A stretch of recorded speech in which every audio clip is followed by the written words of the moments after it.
Hello and welcome to the Penno Channel for this match reaction to Aston Villa 4, Newcastle United 1. I'm joined with my bro to go through this one right here. And as always, if you could like, subscribe, and if you're live with us, comment in the chat, or if not, comment after, and let me see your thoughts on that performance by Aston Villa. And Newcastle fans, let me know how you're feeling after that. Obviously, we're both trying to get top five, we're both trying to get into the Champions League. That's a big result within that. Hopefully, I'd like us, Newcastle and Forest, to get it, but we'll see how everything pans out. Lord, Anyway, moving on. Reece, you gotta load the first. You gotta load the first comment already, bro. First one in from Charlie. Big up, Charlie. Adam with the scarf. Yeah. Saban the Scarf on, yeah. Saban the time. Saban the time. Saban the time. Oh, that chant has been stuck in my head since full time. Sub on the time. Honestly, bro. It will never get old. Whoever created that chant, man, you're a legend. Trust me. Oh, sub on the time will never get old, man. But bro, how you doing? You're feeling like I'm feeling. I can tell. Someone still had. If someone still had that flag from the year they got relegated, that would have been sick if that got like just unreal. Oh, let's not dwell on the past, man. We're right here in the present, and yeah, what a performance! I weren't expecting 4-1. I can't lie. I don't know if you were, bro, but yeah, Villa after playing PSG midweek, going half a level with them, almost coming back, taking to extra time. You'd have thought maybe we'd have some tired legs out there, but obviously not. Yeah, bro, get into it. How you feeling? Yeah, I was confident that we'd win the game because our record at Villa Park this season, bro. Like, it's only Arsenal that have beat us in the league in over a year, I think it is, which is just madness. And even in that game, we deserve something from it with the chances we created. So, yeah, I'm always confident going into Villa playing at Villa Park. But I didn't expect 4-1. I thought maybe a 2-1, 3-1, but not 4. 4 was just the icing on the cake, bro. And yeah, we've said it again this season, man. We are second half FC since our January. Ole, ole. Second half FC, ole, ole. Yeah, man. Like drawing again at half time, and you just chill because you just know. Like second half, the substitutions will make the difference. And yeah, just buzzing, bro. Champions League. Like, it might not just be a one season thing. Like, we've got a really good chance now of getting back in there next season, especially with it being 5 places. And obviously, City midweek, it's an opportunity to build on it again. But let's concentrate on this game first. Start with the lineups, bro. A few changes. Maatsen and Mings came into the back four. You still had Yuri and Kamara sitting, and then obviously Asensio and Watkins came into the starting lineup as well. So 4 changes from that team. What were your feelings in regards to the starting lineup? Were you surprised by the changes at all, or did you think, yeah, we needed that bit of freshness within there? Yeah, I think all the lineups are a surprise nowadays. Like, when we have a full squad, it's so hard to predict who's really going to start. I think the biggest surprise was Pau Torres not being in the squad at all. I don't know if you've heard anything about that, if it's injury related or not, but that was a big surprise. Then I guess Bogard and Bailey's inclusion might just be like, there's not enough room in it. Like, you can only have so many substitutions. So yeah, that's how stacked the depth is at Villa. Asensio gets his start, which meant Morgan Rogers was on the right. McGinn keeping his place, and Watkins getting his chance to start since the Forest game over Marcus Rashford. So yeah, I love looking at Villa's bench nowadays and just seeing the depth, like just knowing that we can bring players on later in the game. It's crazy, man. It's just a really good feeling being a Villa fan right now. Yeah, facts. And Newcastle were unchanged, obviously. Anthony Gordon remained on the bench. Harvey Barnes started. Lewis Hall's out, so Trippier and Livramento were the fullbacks. So yeah, bro, the start of it, I couldn't be at the game today, but you were there. What was the atmosphere like going into this one? Was it representative of the PSG game? Were we able to build on it from that? How did it feel within the ground? Yeah, Villa fans were still riding the high of like that Konza goal. I think like we carried that energy through into the start of the game. And the players helped. The players gave us a reason to celebrate like early on. And what have we said with Watkins this season? Like, he's always getting the chances. And one of these games, like, he's going to get like one that just gets like a lucky deflection off their player. And it's going to get his confidence up. And yeah, he was overdue. One of them just do you remember like the Brighton game at home when he was getting like those deflections? He was one of them type of goals. And yeah, just beautiful for him. He's made some comments today saying that he was fuming that he didn't play more minutes against PSG. So he came out with something to prove. And yeah, he was quality today. So yeah, Watkins got us off the mark. It's a great pass from Tielemans because he spots their player keeping him onside. So Watkins is in like acres of space through. And yeah, 1-0, bro, in the first minute, I think it was. Yeah, bro. Yeah, Tielemans reads it well. He breaks up Tonali's clearance and gets on the ball, and obviously just realises that Watkins is onside, plays him in, and yeah, you're right, bro. Watkins has deserved that bit of luck. We've seen his numbers, and he hasn't really come off for him this season. In some instances, if he had, he'd be on 20 league goals this season. He has 15 now. That's, I think, nearly every season now, or 3 seasons in a row. Sorry, that he's got 15 plus within the Premier League. He's equalled Gabby Agbonlahor's record now for all-time Premier League goal scorers for Aston Villa. He just needs one more. And as we get onto this, I don't know how he didn't get it today, but it's going to come this season. I can sense it. It's going to happen.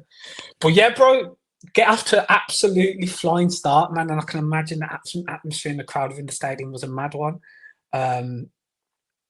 Like, how did you feel we went on to build on that from that point?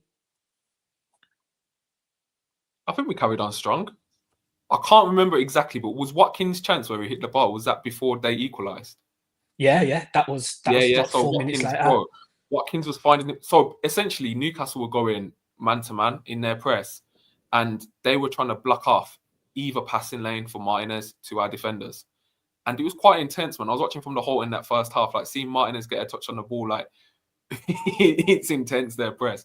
But they're going to leave one of their defenders, whether it be Shah, 1v1 with Watkins, and I guess Eddie Howe or Jason Tyndall today. They trust their defenders to try and deal with our striker. But, man, Watkins was getting a lot of joy, bro. And I thought Martinez's distribution was really good. Like, I thought he was... his passes were just landing just in front of Watkins to run onto. So, yeah, I was really happy with that. And I was going to say, bro... yeah, come on. No, I was just going to say, in the point you made there, we played a few initial passes short and we tried to play through the lines. Obviously, not Pau Torres, probably our best ball player through the lines, wasn't playing today. So we enticed them in. I think that was kind of the game plan, to initially entice Newcastle onto us so they get comfortable in their press. And then it was synonymous with when we beat them 3-0 at Villa Park a few seasons ago. We played long that day as well, and we dominated them, and it was similar today. The tactic was play long, hold the ball up there, and the spaces that were being created throughout the game. Trippier was afraid to come short in the build-up, so Morgan Rogers was finding pockets as well when we played long and getting on the second ball. But that was crucial today, and I think Emery just reverted back to that, because a number of times in the last few games when we played Newcastle, we've tried to entice the press, and it's not gone in our favour because their press is so intense. But we initially did that, got them used to it, and then started playing long because they were putting players further up the pitch. So really good tactical battle, and really, really well done from Villa and Unai Emery in that sense. Yeah, but and it's a great point, bro. A great point. Like, thinking about it back now, like, it did feel like we were baiting them early on, like you said, going short and then getting them used to their press. Just to touch on Watkins' chance, I can't remember exactly because it's like such a blur. I haven't really seen the highlights back, but was it a step over and touch in front before he got the shot off? That is synonymous with Watkins, man. Get the separation, get your shot off, and it's such a good strike. Annoyingly, he reminded me of Kvaratskhelia's strike in the first leg of World Cup. Where he just didn't go in. When Watkins putting in step overs in, you know he's feeling himself, because remember that goal against Saliba when he step over, bang, struck it. When he puts that step over in and bangs it across goal, you know he's feeling himself. So obviously that early goal, West Ham, when he put it through for the left foot, same position and finished it. So when he was doing that, and the way just bounced off the bar as well, and It was so unlucky, and you knew from that moment Watkins was going to be on it today. And as we went on throughout the game, we'll get on to how much Watkins was involved. A few comments in here, bro. Flanders joined. Thanks for joining. She says, "Evening, chaps. Listen to the game on Villa TV commentary because we're away in IB for Easter. Sounds like we did a proper job on them. Trust me to miss this chuffing game. Enjoy yourself in IB, thanks for watching as well while you're out there. And yeah, we were on it today, and it was on. I went there as well, man, and it's one of those where I think, fuck, I wish I was." Charlie said our record in 5:30 slots is mental too. Yeah. For a side that I used to dread us playing 5:30s and it seemed like any time we were on Sky, we'd get battered. But we've really turned that round as well. Blanche also said it's about time we put 4 past the team, especially Newcastle, not fearing City now. Facts, that's a great point. This season, last season, we had games last season where we'd stick 4, 5, 6 past teams. We ain't done that this season. So it was nice to do that, and especially against a side in this form and who were, along with us, the most informed team within the league. So, yeah, massive, massive performance. Charlie also said, quotes from Emery suggests everyone was fit and that we left Powell, Bailey and Bogard out for different reasons, which I think we can assume means Powell was just rested. Yeah, again, Powell coming back from a big injury and playing in midweek as well. You can assume that with Axel Disasi on the bench. It's just the size of the squad and the depth in it, bro. The squad is sacked, man. I mean, Garcia, Disasi, Digne didn't even get on the pitch today. And yeah, it's mad. It's mad the position we're in right now and what can be with the remainder of this season. So yeah, big up for the squad building as well, because he's leaving out Powell and Bailey, who started the season with guaranteed starters in the 11. He's even Bogard, at one point was a starter every week because of the situation we're in. Squad's looking strong and healthy, man. Yeah, Paul Bogard. We had another. He ain't seen a minute since, hasn't it? Oh no, man, no. But that's the squad for you. And we had a few more chances. Kamara had a shot blocked, and Maatsen as well. Also, Cash put that ball across, and Pope flicked it out for a corner. But Newcastle score and make it 1-1, and it's like we should have been, at least 2 up at that point and clear. But again, bro, Barnes puts in a good ball at the back post, and Shah somehow gets that in. I think Emery again should kind of do better in that position, but he does well to get his header on target and it creeps in at the near post. Was there a moment before where Shah should have been sent off in the game? Yeah, there was. Yeah. What was your take on that? I did think at the time, I did think he should have gone, but I don't know. I thought Jared Gillett was just poor all round, to be honest.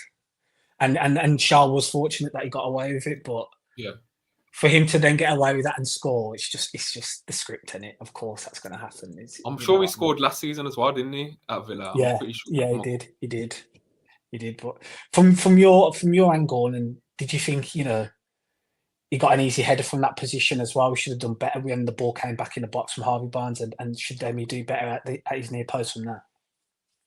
Yeah, I think Emery can't be mad if he gets criticised for that, because he's covering most of the goal, and it's near post as well. It's not like a crazy powerful header. I think Martinez knows that was poor goalkeeping. I think.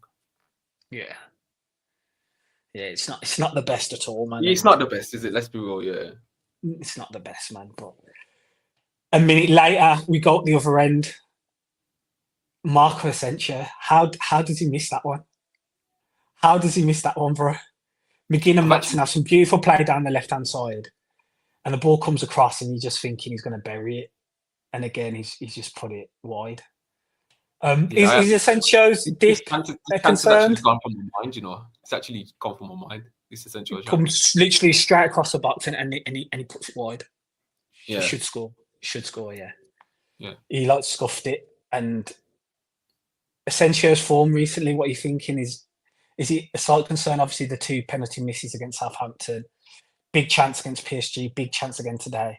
I think overall his game, I thought he was good today, getting on the ball, and his movement was good as well. He was creating space for others in the central positions as well. So I thought he was good in that sense. He just needs to get back to the clinical Asensio we had at the start of his loan, man. Yeah, I can't really speak too much on today. I'd have to watch back how he performed. But I think there is a dialogue to say that he's probably not as effective when he does start games. I mean, if you just look at the Preston game, he wasn't that effective. Nottingham Forest at home, he wasn't that effective. Southampton at home, I didn't think he had the greatest of games as well. Whereas if you look at the Brighton game, he came off the bench, got a goal and an assist. Club Brugge, he came off the bench, scored and got an assist, I think, or got a brace in the home game. Obviously scored the penalty away at Club Brugge as well. So there might be an argument to say that he is maybe an impact player rather than a player that starts. I thought his touches in the first half, like, they were nice, they were cute, in it. He was reminding me of Coutinho a little bit today. Like he was like, there was that frustration with him as well from the fans, but there was also that, that's lovely play. I think there was one passage where it was like back heels with him and Rodgers, if I remember correctly. But yeah, I'm gonna say, I think, like, looking at his numbers again and thinking back, he was decent today. He was decent. Like 5 out of 8 ground duels won. I mean, 1 out of 1 tackles won, 4 defensive actions, 3 recoveries, and then in attacking positions, he had 3 or 5 attacking crosses, 1 successful dribble, and he created 5 chances within that as well. So I think his all-round game today was good. I just thought that chance, he should have buried it, and that's just a little thing with Asensio, just in his recent form, just finishing those chances. Yeah, I think that's fair. Yeah. So moving on. And again, we have another chance, bro. Watkins literally should have had a first half hat trick.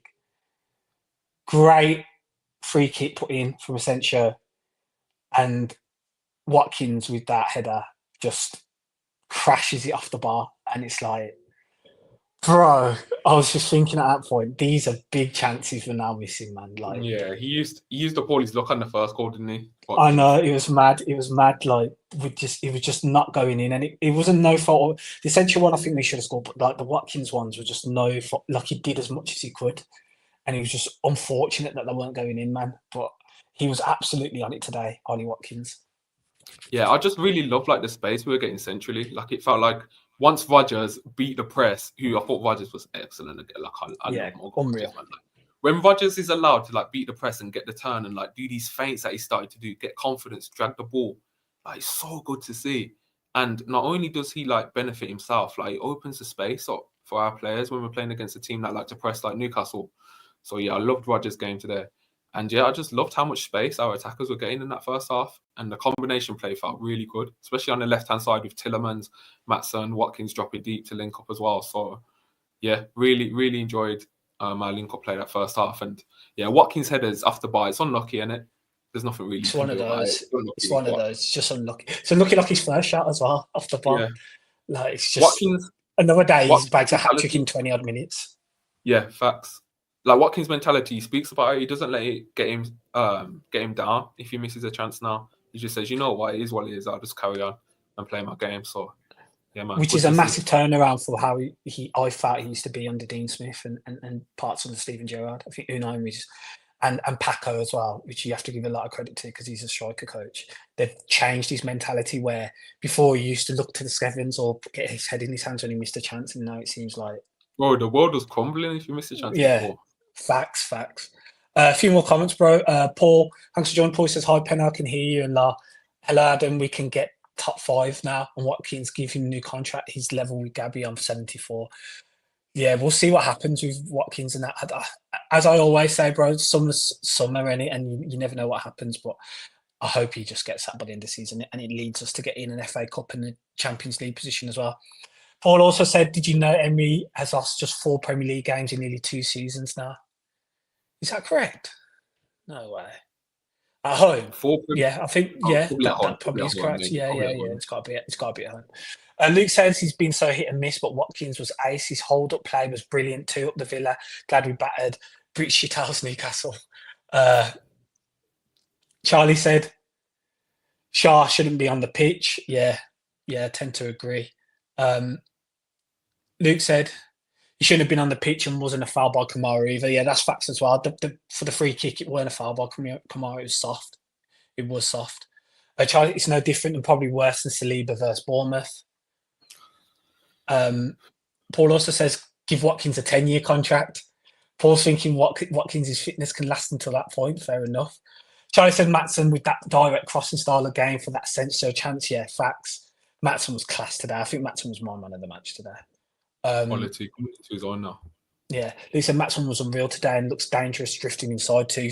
He does indeed, and we'll get onto that later with his goal again. And that started really from the Bruges game, and now he's getting into those positions. Steve Jones says, yes, boys, Ollie's going to be our all-time top goal scorer. Yes, it's not been his best season. He misses a few, but we are better with him than without. And again, I think everyone can admit it's not been Ollie's best season, but his numbers are still a joke. like for him not to be at his peak for the whole season, plus have competition with Duran for half of it, like he's not, and now Marcus Rashford as well. His numbers just, you can never discredit Ollie Watkins' numbers. I don't think, like, they're always up there. Luke says Asensio's position is really good too, defensively and offensively. Yeah, I thought that was one thing I noticed today with Asensio's position was really good today. But then Luke says Rodgers is so wasted outside. It's hard because then, yeah, I can't Watkins. Rodgers said essentially he's unbelievable. But then again, it's just, there's got to be a reason for it tactically. There has to be a reason for it. And when the results are being like this and we're winning games, I can't question Unai like that. I don't know about you, bro.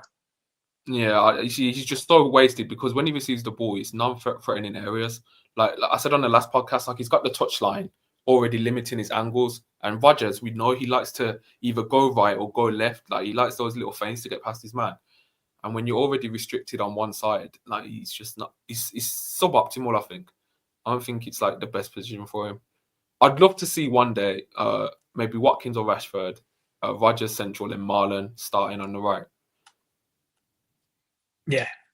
Or imagine if we ever saw like a Rodgers on the left, Watkins, Rashford up top, and Marlon on the right. If we were just going through it, like the amount of options we've got is like it's a joke, isn't it? Really, it's crazy, bro. When Leon Bailey's not in the squad, the options are. Do you know what I mean? Because Leon Bailey was starting games at the first half of the season, a lot of the games.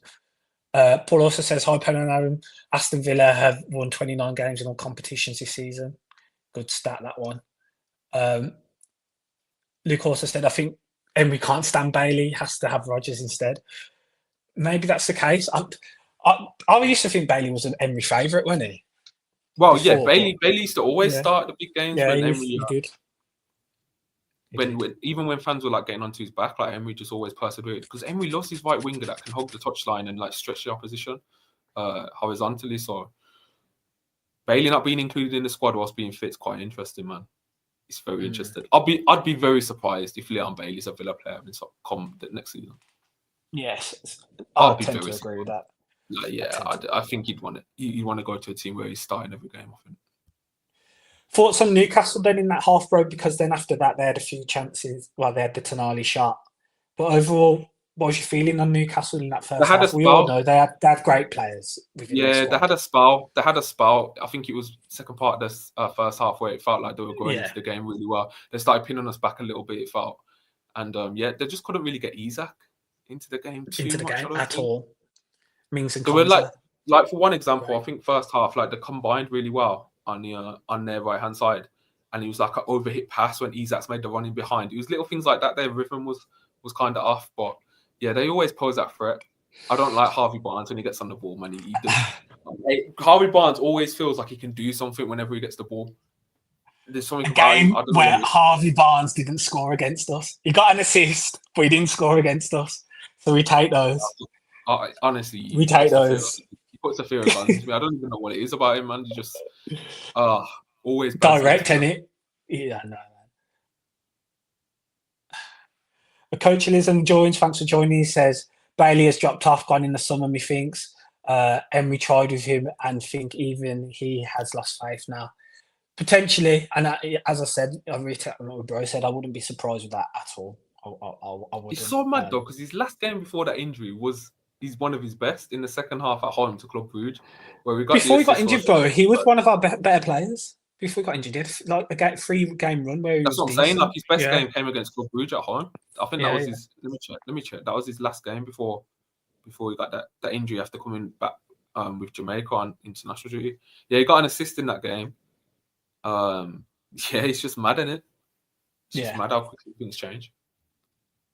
Again, as we were playing long, Martin has played a free ball to Watkins, where Watkins managed to get a shot on goal as well. Just went wide. And also Rodgers had a chance as well. There's the penalty claim as well, but I think it was quite soft. Yeah. I couldn't tell, but did Watkins dive? No, it is soft. It was soft.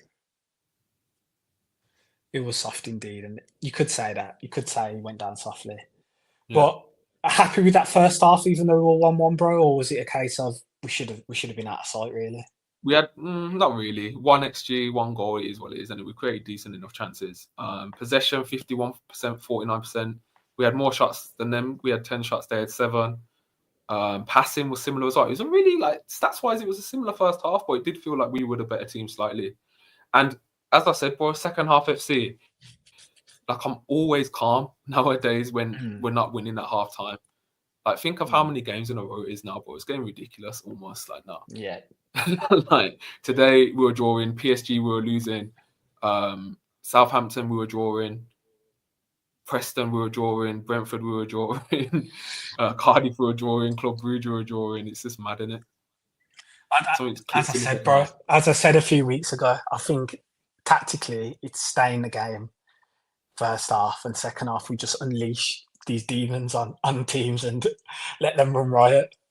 Because it continues to work, man. And even PSG, when we were all but out second half, I don't even know if it was the changes. That was more the team talk, to be fair. But the other games, it's been the changes. Second half, we just seem to come out and absolutely lay it onto teams, man. And it's long may that continue. So, yeah, bro, second half. What were you thinking going into that second half then? Was there any changes you thought might make, or was it just like more of the same and less increase the intensity, shooting at the Holt end? We haven't scored at the Holt for a while, I don't think. I think the last time we'd scored at the Holt was it Bruges? I think Forest were both not at the Holt. Tillemans All the goals. The last game. Oh, Tillemans. It's because you missed that, didn't you? That's why you had to go toilet or something. That's why. Yeah. I had to go down in the concourse, man. But yeah, it was. But yeah, how did you feel the start of that second half was? Well, obviously, I was waiting for like that atmosphere to die down, like you say in the first 15 minutes that happens. But actually, the singing was quite good. It was really decent. As for changes, I was expecting Asensio to be taken off and Rashford to be brought on, and then I thought he'd move. Let me think about this. I thought the space that was opening up when Rodgers was receiving, I was just kept on thinking, oh my God, imagine Rashford just exploiting this space against tired legs. So I thought maybe he might be tempted, but that didn't happen. I think the Asensio also came in the 72nd minute instead. But yeah, if there was to be a change, that's the only one I was thinking about. So yeah, bro, I think first 5, it was what it was. But then after that, I think we just started to turn it up a notch. We had chance off the line, going towards a goal from an in-swinging corner. We had the Rodgers shot that was blocked as well. And then Pope made 2 unbelievable saves as well. It felt like the goal was coming, and it wasn't a surprise that we went on to take the lead for me. I don't know how you felt within that first 20 minutes of the second half. Yeah, it's still a bit blowy for me, I can't lie. But I do remember that header off the line. I think it was did Tillemans glance across it and their players stuck a foot out. Yeah. What I did like, it did feel like we were winning the ball back quickly, height of the pitch. I remember one point Maatsen won the ball back really well, and Kamara recycles, and then Tillemans drops back and he gets his arms up and he's like, okay, we go again as well. It did feel like we were really, really good today at winning the ball back quickly. But yeah, I just want to say, I don't know about you, but I feel like Newcastle are refereed differently to any other team in the Premier League. It's almost Don't like get me they've built this started. reputation that allows them to get away with like clear bookings. Like, I don't get it. I don't get why they're treated differently to any other team in the league. It's Like mad. Jolinton, Bruno Guimaraes, like they just get away with murder, man, every Those time, bro. fogs, bro. The absolute We were going, fogs. bro. We were going mad in the whole end. We were just like, "What's going on, man? Get a card out." Bro, they're fogs all game, and they both got booked. But like any other team, they get refereed totally differently. Like they are fogs. It's mad. It's mad. I don't know how and why it's refereed like that, but is what it is, isn't it? They still got smoked. It's like it's Newcastle. That's just what they do, so they get away with like mad challenges. I don't get it. Yeah, facts. A few more comments in here, bro. I want to get into. There's some good ones in here. Charlie said small contact but no foul in regard to the Watkins claim. HFD, thanks for joining. He says what Bailey scores a win in the FA Cup final, then leaves. Oh, imagine if we ever get to that position, whoever scores and we win it is a hero. Luke says, I must say, I think we exposed their dirty game today. Bruno was like a petulant child. Then to see his head drop when 9 Onana came on was for cinema. We'll get on to Amadou Onana and his goal as well. Yeah, a Bruno red card would have made like the day complete. Even sweeter already. Paul says, ain't it bizarre that we sold Grealish and got Buendia, Bailey, Ings, sold Ings, Buendia in the way out, and Bailey will be sold. How much would you sell Bailey and Buendia for? Oh, they're tough ones to I don't know, to estimate how much you'd get for them. It depends how good negotiations are. Yeah, because you got to think Bailey signed a new contract in 2024. Ironically, that's when people say that his form actually fell off after that contract. Buendia signed a 1-year extension to protect value in January after being loaned to Leverkusen. Like, they're assets, isn't it? Like, I don't know, like Bailey, I don't think you can sell. I think I'd be disappointed if it weren't like 20 million for Bailey minimum. I think just talking about like how inflated the market is, and like he's a winger, he's not finished. Like he's 27, isn't it? Like he's not like in his 30s already. Bailey, like I think if you take Bailey to a Bundesliga side, maybe he'd flourish there. So yeah, I'll be looking at 20, bro, for Bailey. Buendia probably a bit less. Probably I think Buendia 14 for Buendia maybe. If you're It's tough. It's tough to understand what the market will be this summer, and in who will have money like that. Because I know teams in Europe don't really have money like that. But no. We'll see. But on Bailey, he was out of the three the best signing, I think. Yeah, definitely. Last season cemented it. Last season he was incredible. Yeah. It was critical in us getting Champions League football. Paul says Mings dealt with Dan Burns. He was a monster at the back. Yeah, Mings quality today as well. Luke said, I'll be happy to get 10-15 mil for Buendia and 25 plus for Bailey. Bailey in a less physical league will shine. I tend to agree with that. And Luke also says, exactly, Paul, love seeing Mings shut the door on them. Yeah, facts. And I think, again, when we played Newcastle when we won 3-0 a few seasons ago, it was Mings and Konza at centre-back who just shut down Isak and didn't let him breathe. And we kind of did the similar thing today as well. It was very synonymous to that performance, I can't lie. It was a lot of similarities within that. Ochelism says, we bossed them second half. Something sweet about doing them at our place. We owed them that one. Facts, we absolutely did. Yeah. If you were to put like the records of like the home team in this fixture, like you just see bare wins. Apart from them getting us last season, there's bare wins, bro. Even in the Steve Bruce days, like Newcastle, this used to be an easy 3 points, bro. We used to look at Newcastle and be like, okay, if we can get that 3 points when we need to like stay up. I think we beat them 3 times in a row at Villa Park. Yeah. I always remember Conor Hourihane free kick. Conor Hourihane free kick first season. Grealish Traore goal in the lockdown season. Yeah. And then did we beat them again? I think we beat them again. Was there no one when I remember Maximin was on the pitch, was it like a Monday? Oh yeah, the 2-0 Ings overhead kick. Our guys penalty. Oh beat yeah. 3 times in a row. Yeah. And then we beat them the 3-0, so that's 4 times in a row. We've beat them 5 of our last 6 games, I think, in the Premier League since we've been promoted at home. So whoever's home, just whoever's home, bro, moves to the other team. 100 on the home fixture, over the last 5 years, bro. You'd be up. Last year was just an anomaly. Let me just go through more. Ocho also says never really felt like they troubled us. Charlie says the way the referee drives me insane. 2 to 3 yellow worthy fouls before the card. Yeah, they get away with the ones that other players would get booked for. The cynical ones, they just get away with them. I don't know why. It's so jarring. Ocho also says Bruno, how did he get away with so much? Shocked he didn't get a red. He was dirty. No, that's just a typical Bruno performance. I can't lie. Luke also says, got to gas Penno and Adam up to this is my new favourite Villa podcast. Great insight and attitude and super under the radar. Keep it up, lads. Really appreciate that, Luke. That's for the kind words, man. Ocho also says, how did the first half get 3 minutes added time and the second half 6 minutes? Where did that come from? 3 minutes versus PG, crazy. Yeah, let's not talk about midweek, man, because that extra added time was mad. They gave us 6 minutes to just slap them more to get a fifth, and we tried to get a fifth as well. Yeah, they were trying to help us get our goal difference up. Yeah. They gave us an additional 6 to just get exactly, bro. Exactly. Do we think Marlon is a Bailey replacement? I think he is. I do think he is. They're not similar at all in terms of styles of play, but I think maybe we're looking at a different approach with Marlon. We know with Villa, like they buy their replacements like a year before whilst they're still at the club. Like there's some people that say Onana's the Kamara replacement long term, like things like that. It's already in place, isn't it? Who we seen this year, bro? Who we seen this year? Yuri Tillemans.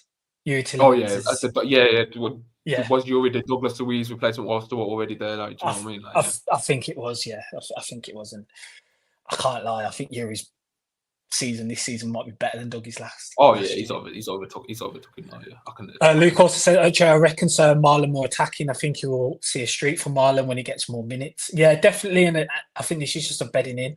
You know how everyone says players from Pep in the first season, it's just like a bedding in period. I think we're getting to with the squad at the moment and how it is. We're getting the opportunity to beg in your RJ Garcias and Darnell Marlins as well. Kevin says Watkins looks absolutely sharp as fuck, playing angry, love it. Yeah, and again with the quotes. What do you feel about the quotes? You did bring them up earlier. I quite like. I like that. I like to see players being aggressive. And I know some people say, we should be all as one when we're trying to fight on all fronts. But I like that.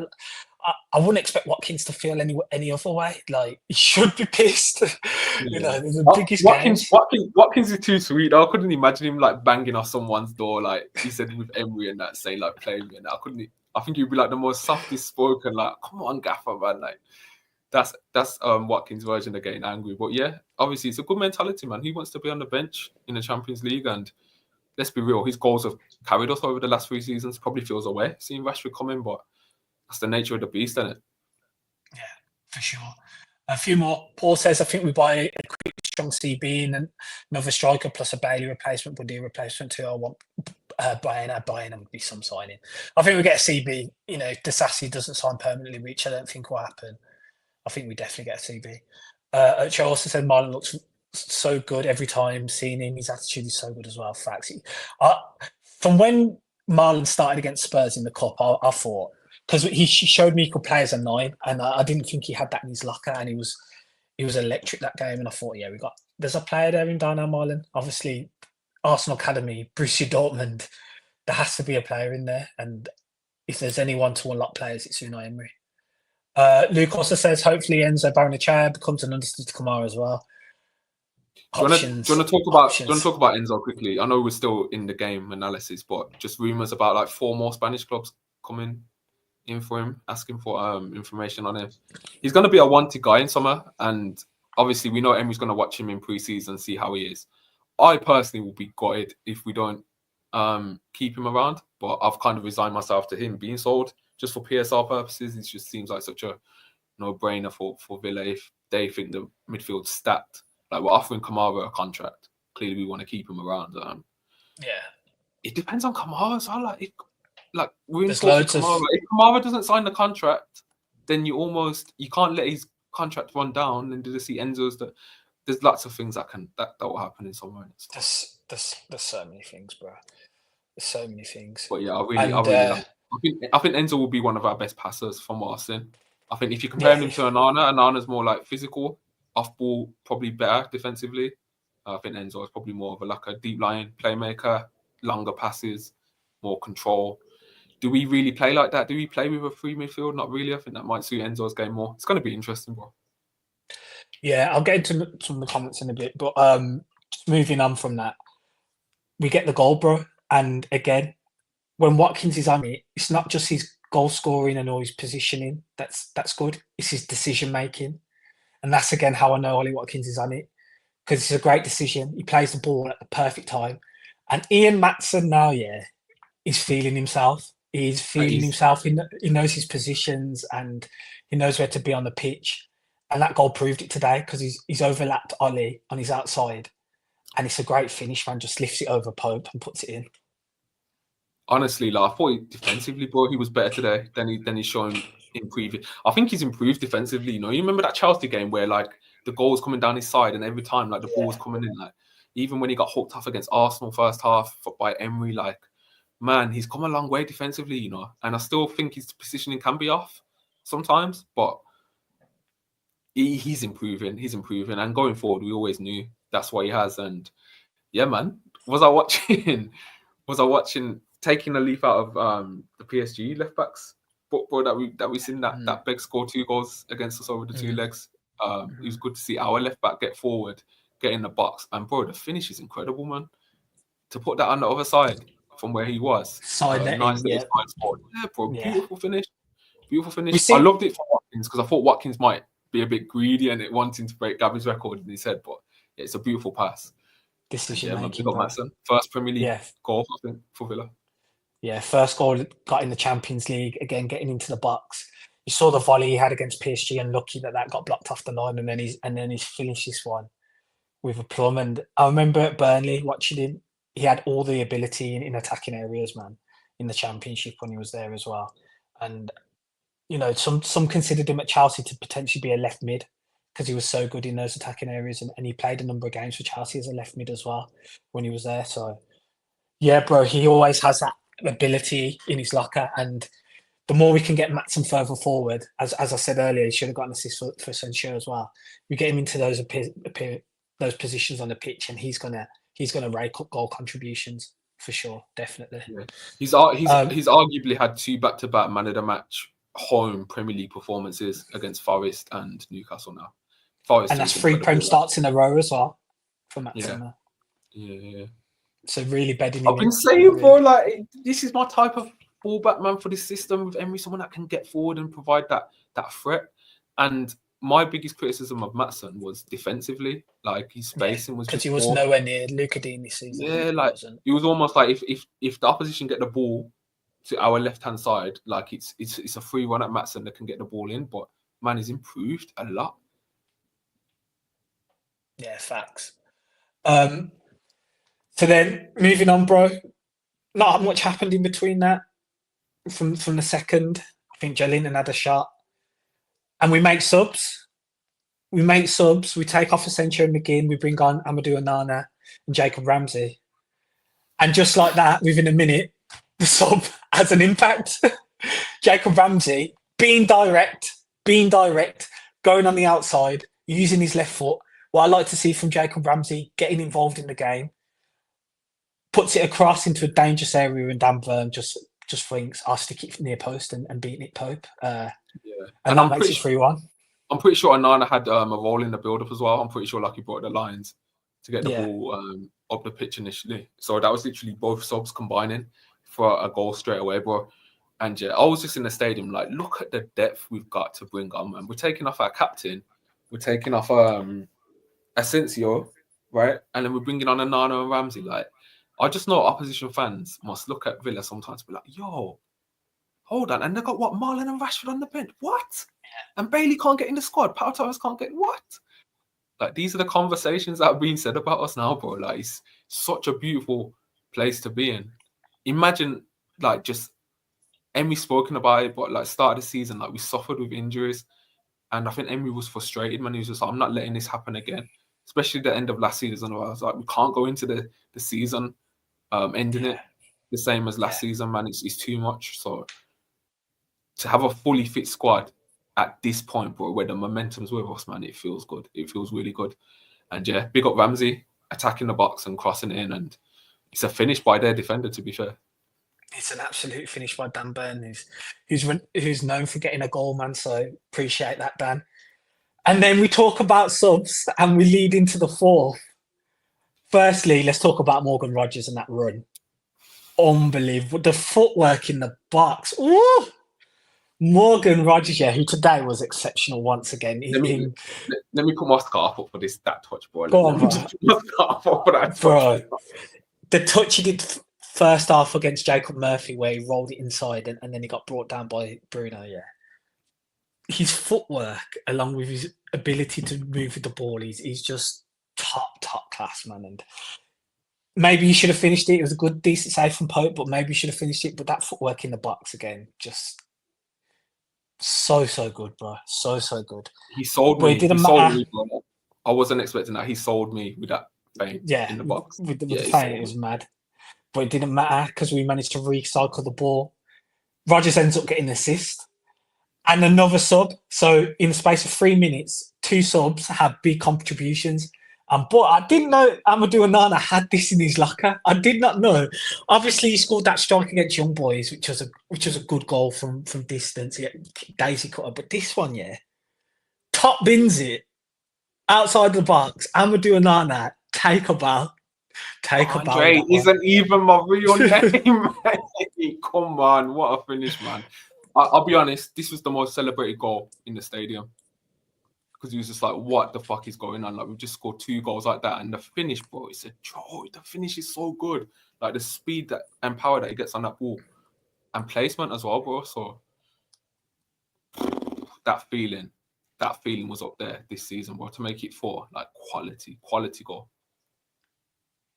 Quality goal, man. And nice to see him getting back on the score sheet, because the start of the season, it was Amadou Onana getting on the score sheet for us regularly. So, nice to see him back in the squad, reintegrated and getting on the score sheet as well. But that's a finish, that is. I did not know he had that. I might even play a song after the podcast to myself, but I might even listen to the song. I think he deserves it. Give a couple streams. Yeah, after that goal, bro, he deserves a couple more views on that song. That finish was a joke. Oh, that finish was a screamer, absolute screamer. And I can't lie, yeah, from that point onwards, we had more chances, bro, to make it 5-6. JJ hits the post again. Watkins laying it onto him, crashes the post. Could have been 5. Rashford then started to get involved when he came on as well, and Marlon came on. They just looked threatening, man. Like, just imagine being in that position, yeah. They're bringing on, Matt Target on the 82nd minute, and we're bringing on Darnell Marlon and Marcus Rashford. Matt Target, let the records be showing he got booed all game. Yeah, it was another one for him, another one indeed. But yeah, just to see that and us bringing on those players, yeah, to run riot in the last 8 minutes of normal time, it's just a madness. It's a mazzoline, and it could have been 5, it could have been 6, but the beating was enough. The beating was enough, and the second half numbers, suggest that as well. I mean, we had 1.24 XG. They had 0.43 second half. We had 13 shots. They had 3. We had 7 shots on target. They had 1. We had 3 big chances, missed 2. They had 1 big chance, missed 1. So the only shot on target was a big chance, which they missed. Apart from that, actually, I think their big chance might have been the Joe Willock one, actually, which you put wide. Yeah. So that's fair enough. Stats on that just absolutely went for him, bro. Just a beating, just a general beating that second half. Another side that we've been, we stuck it on second half and just scored 3-4 goals past. So credit to Unai, credit to the squad, man, credit to the players, because after that PSG game, we could have come into this one deflated, heads down, thinking what could have been on Tuesday, getting into the Champions League semi-final, but that wasn't the attitude shown, and that's a credit to Unai Emery and getting these players right mentality and the mentality of the players as well. And going forward into City, it's another game. Of the last 4, we're 2 from 2 out of wins. The big crunch games that were coming up in the schedule. 2 wins. Okay, we didn't go through from PSG, but we beat them on the night. Let's go and make it another 2, man. Yeah, shout out Isaac. I got done celebrating, and then I saw like Callum Wilson pressing, so I didn't even know he got hooked. Didn't even know he was on the pitch today, bro. So he got Isaac. But yeah, to be fair to Newcastle, they didn't show the best of themselves today. Like, here's a team that have won 5 games in a row. They've won a cup, and it big up them. They won a cup, and facts. So I just think like Newcastle are a good team, innit? And I still think they'll get Champions League. I still think they'll finish top 5 personally. I can't really see it derailing their momentum too much. I think they got Ipswich at home next, so it's a perfect bounce back game for them. But I just think we're just so in form at the moment. Like, I just back us against anyone at Villa Park right now. Like, that was just there's something about that stadium, man. And it's long term now. Like, this is coming after the 15 wins in a row. Like, this is just like an extended period now where it's just like, okay, maybe we're just sick at home. This is our thing, and if only we could just improve that away record, man, we'd be unstoppable. Yeah, facts, bro. It's just been really extraordinary since Brentford. When was the winter break? Was that just before Brentford? Was it? Yeah, we went on that little one where we just couldn't get a win in it. Yeah, and then since that point, we were drawing to like Bournemouth. Yeah, it's the Bournemouth game that started in the last one. That last minute. Yeah. But since that point, we've turned our season on its head, man, in the league especially. So yeah, bro. City's a massive one, obviously. We're both playing in the FA Cup semi-final on the weekend as well, but we're both trying to get into the top 4. So massive game, and then onto Wembley, man. The games don't hold up. The games don't hold up at all, but. Yeah, we're going to end this one here. Appreciate you all in the comments. The comments have been fantastic as always, man. Really appreciate it. You make this pod what it is with your comments in the chat. Bro, as ever, pleasure. Thanks for joining me. If you could like again, please do like. It really helps us get the video out there.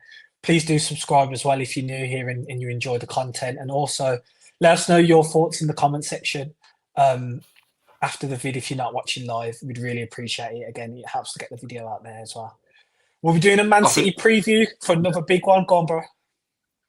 Yeah, I was going to say the Man City game's coming up like Tuesday, bro. Like, it's just thick and fast, isn't it? Thick and fast, man. And we'll be doing a preview that probably tomorrow night. We might do that one. We might do that one still and discuss a bit more about this game. But yeah, thank you all for joining, and we'll see you on the next vid. Up the Villa.